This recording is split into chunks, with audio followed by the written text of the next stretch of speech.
Let's talk about interest income. We've got a few types of interest income. I mean, this is something that you'll just see throughout the exam. Let's get a jump on it. Interest income is another component of gross income, and its tax treatment does depend on the source of the interest. Here's a couple different types. Well, this is taxable, and then this is reportable. So a lot of what we'll see throughout the exam is that even though something might not be taxable, a lot of times you still have to report it.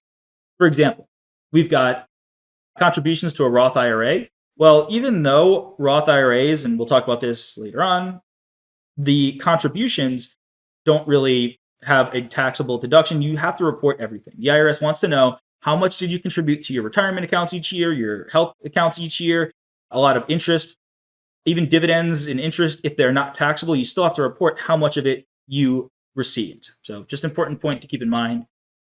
Now, taxable bond interest, this is generally corporate bonds. You go in the stock market, you buy some bonds from Apple or a bond fund or something, industrial development bonds, anything like that. Generally simple. That's the most base level. That's going to be included in your gross income.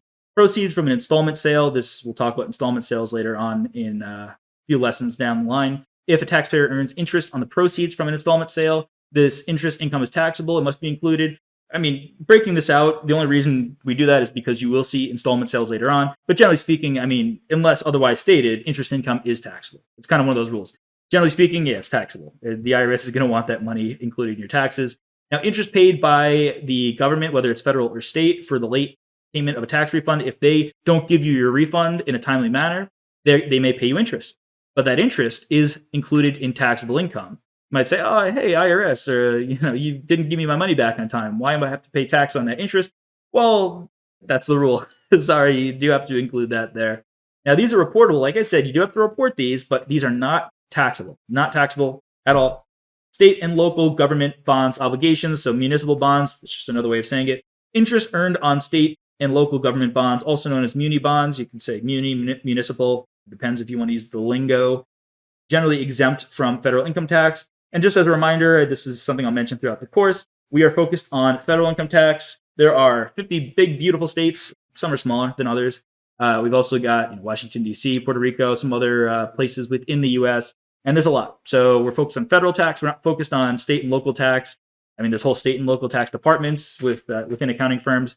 We're focused on the tax you're paying to the federal government. We're not worried about states. Now, we'll bring up state and local governments as much as it does affect the federal tax, but that's about it. Lastly, here we've got U.S. Series EE savings bonds. These are going to be bonds used for qualified higher education expenses of the taxpayer, spouse, or dependent.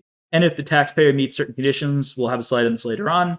These conditions include the taxpayer being over 24 years old when the bond is issued, being the sole or joint owner with their spouse, filing a joint return if married, and meeting certain income requirements. These will be, again, we'll talk about these later, and you'll have to memorize some things here. But generally, it's a bond. It's kind of, think of it like a savings account for your education. The tax-free benefit does phase out beyond a certain amount of AGI. These change from year to year, and we'll see examples of how it works. Hey there! Are you ready to not only pass your CPA exams, but truly understand and enjoy the material while studying? I know it seems impossible, right? Especially to enjoy the material? We'll do it together. Tap into the power of CPA.examprep.ai, where we've got personalized quizzes, multiple choice questions, memorization guides, flashcards, simulations, all tailored to your learning. Our adaptive study planning puts you on the fastest path to success and lifts you back up if you fall behind. Avoid wasting your precious time and money attempting an exam with a low chance of passing, because who wants that? We want to get you through this process as quick as possible. Our exam readiness prediction lets you walk in with confidence, knowing that you're prepared for success on exam day. Thankfully, there's no payment method needed to get started, so why don't you come join us? Visit cpa.examprep.ai and let's achieve your exam success together.